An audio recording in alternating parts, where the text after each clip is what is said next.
Hey all, Tom Moran here from Tom's Big Spiders. Well, this one is a long time coming. I actually planned to create this video before we moved from our old house over a year and a half ago, almost 2 years ago. And unfortunately, I've been trying to collect enough footage for it because although Poecilotheria species have a reputation for being kind of defensive and nasty, they're actually very, very shy. So I have a hard time getting any footage of my guys out. Well, I finally have enough footage to put together this Poecilotheria Blowout. I've been dying to do it. I was hoping to get it done this summer, but here we are into the fall. We're finally getting it done, but here we go. In this one, we're going to look at some of the individual species I keep, as long as some care notes along the way and some observations about Poecilotheria and the individual species in general. So enough of me talking. Let's get into the actual video and check out what is probably my, well, tied with my favorite genus of tarantulas, Poecilotheria. All right, first up, we have some images of my P. tigrina wesseli, or Wessels Ornamental. I acquired 2 slings back in the fall of 2017.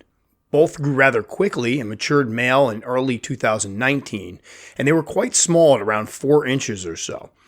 This footage here is of one of my males before he passed away. Poecilotheria slings are very hardy and fast growing. Smaller specimens may be kept in large dram vials, while larger slings can be started in something the size of a 32-ounce deli cup. I give mine moist substrate, some moss, some cork bark to hide behind, and if space permits, for example if you're using a 32-ounce deli cup or something that size, a nice water dish. Poecilotheria species are arboreal, but slings will often do a bit of burrowing and construct dirt curtains out of webbing and substrate to hide within. This behavior is quite natural and nothing to be alarmed about. Next up, we have my Poecilotheria Smithy, or yellow-backed ornamental. I got my first P. Smithy sling back in 2015 and it matured male in 2017. I got the female seen here as a 4-inch juvenile in late 2017 and had hoped to possibly pair them. Unfortunately, although the male lived another 18 months, he died while the female was in pre-molt. This girl here has been very laid back in terms of temperament and has long been one of my most visible pokies. Although Poecilotheria species have a reputation for being aggressive and even dangerous, a lot of this has been greatly exaggerated. Yes, pokies are very fast if they are startled, and a bite from one would be incredibly unpleasant. These are old world spiders, meaning that their venom is considered to be medically significant to humans. A bite from one wouldn't kill you, but it could cause extreme pain, nausea, heart palpitations, and full body cramping. That said, these spiders are not ordinarily quick to bite. In fact, I've raised 12 species so far, and they have all been quite shy and timid. When threatened, their first line of defense is usually to flatten out and use their natural camouflage to hide. Many will stay in this position indefinitely as long as they feel like they aren't being seen. Smaller specimens will retreat to burrows or cling to cork bark when disturbed rather than stand and fight. Many of the folks I talk to say that they have an easier time predicting the behavior of their Poecilotheria species than they do some of their New World species. Now, can some specimens be more high-strung and defensive than others? Certainly. Temperament may vary from specimen to specimen. But having raised over 30 Poecilotheria from slings to adults, I can tell you that those spiders would be the exception and not the rule. Bottom line, keepers that are practiced in their rehousings and that give these animals the respect that they deserve should have little trouble with them. I find that the key is to stay calm when working with them and to give them a chance to hide or to flatten out before performing maintenance like watering or bolus removal. If one of my pokies ever becomes agitated or starts bolting around its enclosure, I immediately stop what I'm doing, close the container, and let the spider calm down before attempting again. I've done several Poecilotheria rehousing videos over the years to hopefully demonstrate how manageable these spiders can be. As a hobby, I think that we want to make sure that folks new to keeping tarantulas are well aware that pokies are not beginner species, if only due to the potential of a nasty bite. The last thing the hobby needs is for someone to get bit by one of these giant spiders and for it to be sensationalized in the news. As it is, there are already some cities and countries that have banned keeping pokies due to the severity of the venom. That said, I often worry that we've done too good of a job on our attempts to safeguard the hobby, as I've spoken to many folks who are too scared to ever attempt keeping these regal giants. And honestly, that's a true shame, as I find Poecilotheria species to be among some of the most beautiful and elegant tarantulas in the hobby today. And here we have my Poecilotheria formosa, or Salem Ornamental, named 7. I got 7 as a sling in late 2014, and she is now a 7-inch adult female. She has always been one of my favorite specimens due to her calm and gentle disposition and beautiful appearance. In the right light, Seven sports some wonderful purple highlights that must be seen in person to be appreciated. She has always been a good eater for me, and she grew rather quickly overall, reaching 4 inches in her first year. This footage here is from 2020, shortly before she had a particularly bad molt that left her with no pedipalps and missing and or deformed legs. At that time, I wasn't sure that she was going to make it, as her injuries were quite extensive, severely limiting her ability to hunt and to grasp prey.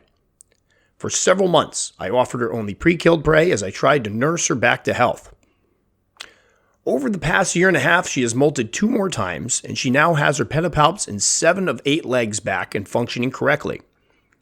Although it was heartbreaking seeing her in such a terrible state after that first bad molt, it's been amazing watching her spring back and repair herself. Despite her injuries, she retained her ravenous appetite and was still a strong hunter despite obvious mobility issues. I'm hoping with the next molt she will regain all of her legs and be just as agile as she was before the bad molt. Although Seven is obviously an arboreal spider, I kept her in a more terrestrial setup while she healed herself up. During the last year and a half, I've noticed that she no longer seems to mind being out in the open, and she is quite calm when I open her enclosure for feeding, which is quite cool because I love visiting with her. Now that Seven is mobile again, she'll be getting a nice large Exoterra mini tall for her next enclosure. And here we have what is, in my opinion, one of the most stunning spiders available, the Pvitata or Ghost Ornamental. My introduction to the Poecilotheria genus was a juvenile Pvitata that I got several years ago. She quickly grew into a stunning adult female and one of the jewels of my growing collection. In fact, I was so enamored with my girl that I got hooked on the entire genus. When she eventually passed, I got 2 of these slings back in the fall of 2017, and I now have 2 beautiful 7-inch females. I was very surprised that I got this young lady here to pose for some video, as she and her sister usually bolt back to their burrows upon the slightest disturbance. Like most of my pokies, I will find them out during the day on the cork bark or on the walls of their enclosures, but they will usually run and hide if their enclosures are jostled. Now, I hear a lot about how Poecilotheria species need to be kept at 80 degrees or higher, but I can attest to that being untrue. When I got my first Poecilotheria species, my tarantula room would be in the high 60s in the winter and the high 70s in the summer, and they all ate and grew just fine during that period. In fact, I had a P. Regalis sling hit 5 inches in the first year with those temperatures. That said, warmer temperatures can lead to faster metabolisms and faster growth rates. As for moisture, I make sure that all of my slings and juveniles have moist substrate and give them water dishes if space permits. My adults all get water dishes, and I moisten down the substrate in the dry winter months and keep it moist, but I let it dry out a bit in the more humid summer months. Adults are particularly hardy and don't need constant high humidity environments, but they do appreciate some moisture. For folks who want to create a naturalistic enclosure with plants, Poecilotheria species would do very well in one. As shy animals, they appreciate having foliage to hide behind for more security. Also, plants obviously require watering and moisture, and pokies are species that would actually benefit from that type of setup. And here we have one of my adult female Poecilotheria rufilatas or red slate ornamentals. I bought 2 of these species back in April of 2016 as 3/4 inch slings, and these 2 ladies are now over 9 inches and the largest pokies in my collection. Unlike many other species of pokies that sport more monochromatic or earthy tones, the P. rufilatas have a stunning greenish coloration. Although the greens and yellows tend to be more vibrant in young adult specimens, full-grown adult specimens like the big girls seen here still sport some of those verdant hues. Now, the P. rufilata has a reputation for being one of the more high-strung pokies available. Although I have never received any threat poses from either of mine, I will say that they are more easily spooked than my other species and more prone to bolting around their enclosures if they feel threatened. As this is obviously a very large spider, it can be quite intimidating to see it dashing around or even out of an enclosure. Because of this, I usually recommend that folks start with a smaller Poecilotheria species before eventually keeping the P. rufilata or the equally large P. ornata. Because of their fast growth rate and the fact that larger specimens are more active hunters, it is possible to move a pokie from its sling enclosure directly into its adult enclosure. I've moved 3-inch specimens directly from 32-ounce deli cups into 4 to 5 gallon adult enclosures without any issue. If you do go this route, I would recommend making sure that your spider has plenty of plants for coverage, and offering a choice in hides would be a prudent move as well. This will allow the spider to feel more secure and to settle in more quickly. However, for those looking to move their Poke into a juvenile home, there are many options out there. Personally, I like to use the 5.5 quart or 5.2 liter plastic food storage containers you can find at Walmart or on Amazon for about $5 or $6 or so. I've also used 1 gallon or 3.8 quart mainstay containers found at Walmart. Both of these options offer plenty of room for the spiders until they hit the 5-inch mark and are easily ventilated. If you want a premium enclosure for display purposes, any of the brands of acrylic enclosures with sliding magnetic tops would work fine. If using one of these, I wouldn't go any smaller than the 6x6 by 9 inch or the 8x8 by 12 inch models to give your spider some room to grow. As always, you'll want to include a few inches of moist substrate, a cork bark round or flat for a hide, sphagnum moss, a plant, either real or artificial, and a water dish. I also like to add some leaf litter for a more naturalistic look. Because these are such shy spiders, the trick with setting up any adult enclosure is to ensure that they have plenty of places to hide and ways to feel secure. A more secure spider will more likely settle down and try to flatten itself out when disturbed, then skitter around the enclosure like an alien face hugger if disturbed. Next up, we have some footage of my P. subfusca Highland or Ivory Ornamental. I got 2 P. subfusca Highland slings in the summer of 2018. The male matured out 2 years later and were very small at around 3.5 inches. This female here is now around 6 inches at 4 years of age. My P. subfusca species have both been rather slow growing when compared to some of the other Poecilotheria species I've raised. My P. subfusca Highland has also been particularly shy, keeping her burrow well into adulthood. After a recent rehouse, she has become a bit more bold, and I often catch her out in the mornings when I turn on the lights in my tarantula room. I have to admit that I slept on both subfusca for a good many years. I'm realizing now that some of the photos that I had seen of them just did not do them justice. Both species are much darker than many of the other Poecilotheria species out there, and now that I've seen the adults in person, this quality is incredibly striking and beautiful. It's no wonder that so many keepers name the subfusca as their favorite Poecilotheria species. Now, a fun fact about Poecilotheria species is that they just love pooping towards the front of their enclosures. The majority of my Poke habitats become festooned with milky poo, and it's particularly annoying when you have them in a nice clear enclosure. The good news is this can make it easier to clean up. When I have to clean, I use warm water and paper towels, block off the spider with strategically placed cardboard, and carefully clean off the poo. This is even easier with front opening enclosures like the Exoterras. Just slide a pre-cut piece of cardboard behind the front door, then you can open it and wash away. It may sound funny, but I've spoken to many Poke keepers who have bemoaned the mess they can make of a beautiful enclosure in just a few short months. When you have to work with your Poke, either for feeding or routine maintenance, it's a good practice to tap the enclosure a couple times before opening it. This will alert the spider and usually cause it to retreat to its burrow or flatten out. I remove my spiders from their shelves when I work with them, so this always gives my Pokies a chance to hide before I open the enclosures. And always use tongs when working with any spider. Never reach your bare hands into an enclosure.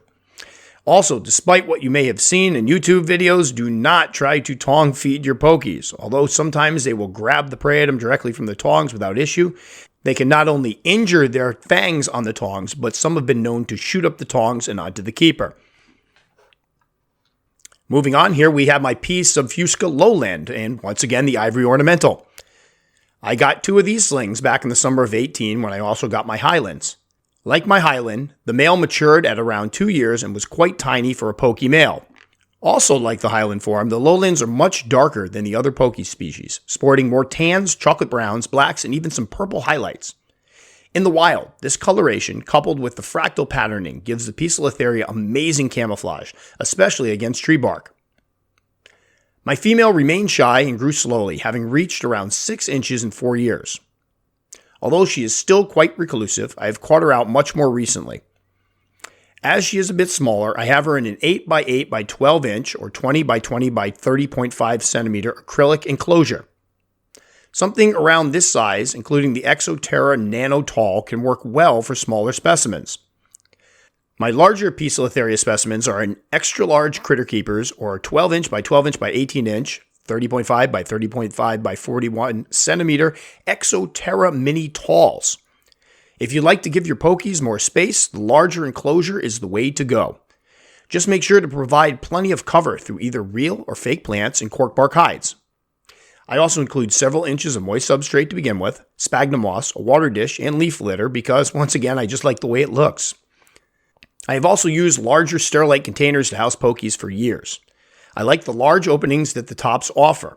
They afford me plenty of space to work when performing maintenance. When pokies get riled up, they tend to circle the enclosure, so I tend to shy away from front opening styles.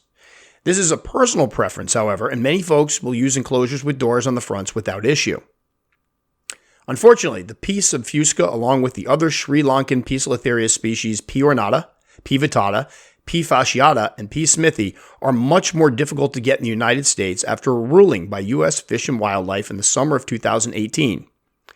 As a result of these new laws, these species can no longer be imported into the U.S. or sold over state lines. Those interested in keeping these species must either find someone in their state who is selling them or receive one as a legitimate gift. Sadly, these 5 species are now becoming more and more rare in the country. And here we have another beauty. This is my Poecilotheria Regalis, or Indian Ornamental. I got 2 slings back in 2015. The larger, a 1.5 inch specimen, molted out male within a year. The other, a 3/4 inch spiderling, grew into the beautiful 8 inch female you see here. I am a huge fan of black and white tarantulas, so I find the P. regalis to be one of the most stunning spiders available. This girl has always been quite shy but very calm, and I can occasionally get her to pose for me, usually if she's preoccupied by a meal. In this footage here, I was amazed that she sat as calmly as she did as I took her cage down, opened it, and got some shots of her. She has always been an excellent eater, easily taking down larger prey even as a sling, and she proved to be one of the fastest growing spiders I've ever kept. Most of my Poecilotheria species have been excellent hunters and eaters, and I've watched 1 inch slings easily stalk and subdue 1/2 inch or more crickets. Most Poecilotheria species will readily take live prey, including small roaches or crickets. Once they hit about 2 inches or so, I usually feed them larger items like medium crickets, roaches, or mealworms.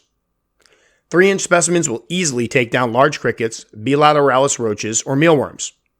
As for my adults, I feed them several large crickets or bilateralis roaches at the same time, and it's always fun to watch them gobble them all up. If using B. dubia roaches, I would recommend crushing their heads before you drop them in. Although this is gross, this prevents them from burrowing and hiding from the spiders, something that can be a problem for arboreal species. Without their heads, the roaches will wander around the enclosures like zombies, making an enticing target for hungry spiders. As for a feeding schedule, it really depends on the keeper. I tend to feed my slings twice a week, while I feed my juveniles once a week or so. Adults now get fed every 2 weeks or so. Depending on the size of the meals, you can feed your spiders less often. Choose a schedule that works for you. And last but definitely not least here, we have the P. Metallica or Goody Ornamental. Perhaps no spider in the genus Poecilotheria gets as much attention as the P. Metallica. For many, the blues with the yellow color pop on the legs is just too beautiful to resist. When I first started doing serious research on tarantulas, I stumbled upon a photo labeled Goody Ornamental Spider. I clearly remember calling my wife Billy over to laugh at this obviously photoshopped picture. After all, no spider could possibly be that blue.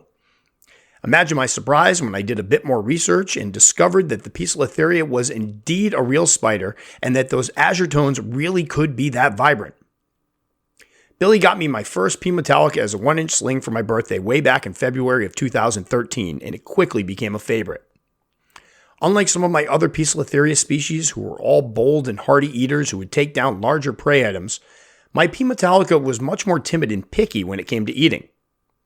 She would often seem afraid of larger prey items, and for quite a while I fed her much smaller prey than I normally would a spider of that size. Also, most of my pokies would eat like pigs until they began pre-molt and then stop. Not my P. Metallica. She would stop eating for several weeks or even a couple months and then suddenly take food again for a while. Having spoken to other keepers over the years, I'm not the only one who has experienced this. As a result, mine was one of my slower growing pokies. In June of 2018, I had the opportunity to keep 10 Poecilotheria Metallica slings from the same sack in a communal setup. In this environment, the majority of the slings were much more bold eaters, and unlike the one I kept alone, grew quite quickly. Out of the 10, 7 of them reached 4 inches within the first year. The other 3 were much smaller, with the tiniest being around 1¼ inches or so. When I next rehoused them, I kept the 7 largest together for another 2 years, and they continued to get along until one of them matured male. When that guy mysteriously disappeared, I decided it was time to split up the communal. At this point, the other 6 ladies were around 5 to 6 inches or so. It seems that the species will tolerate living in close proximity to other specimens until maturity, at which time they become more territorial. I've heard folks complain that the P. Metallica females become drab as adults, and only the juvenile specimens sport those vibrant blues. Although it is true that juveniles and young adults tend to sport the more vibrant colors. As you can see with this close to 10-year-old female here, the ladies don't look too drab at all. Despite their fearsome reputation, Poecilotheria are some of the most beautiful tarantula species on the market today, and most folks who keep them will tell them that a lot of that dangerous reputation is undeserved.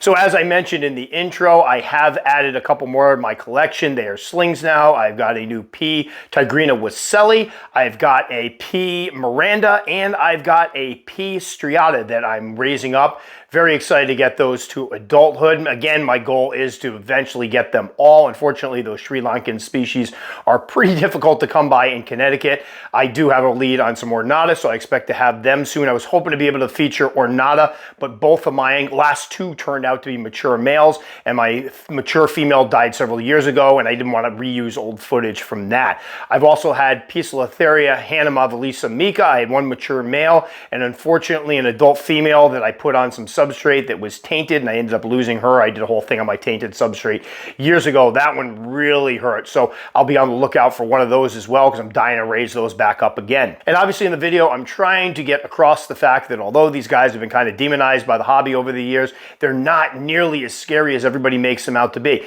Now, if somebody looks at the potential of that bite and says, hey, you know what, I don't even want to take the chance with that, I completely understand. I'm not trying to force the Poecilotheria species on anybody, but I do know a lot of people that have been scared off because they have this image in their mind of them just racing around and being crazy, and that's not what most of us who keep Poecilotheria see. Sure, there's going to be some outliers, but most of the ones I've kept, and just about all the ones I've kept, have been rather shy and laid back. So for those of you who are on the fence, maybe get a little more experience under your belt, master those rehousings, and perhaps keep some Salem Ornamental species that tend to be fast arboreals that are actually, honestly, a little more high-strung than most of your Poecilotheria species. That's good experience right there to lead up to being able to keep a Poecilotheria species successfully. So that will do it for this one. For all of you out here that have watched this point in the video, my question for you is, if you keep Poecilotheria species, which is your favorite species? Or if you're eyeing them, which one would you like to keep first? As always, if you liked it enough to subscribe, very much appreciate. Click the little circle up in there. If you want to check out more about Poecilotheria, I'll put my old Poecilotheria genus video down here,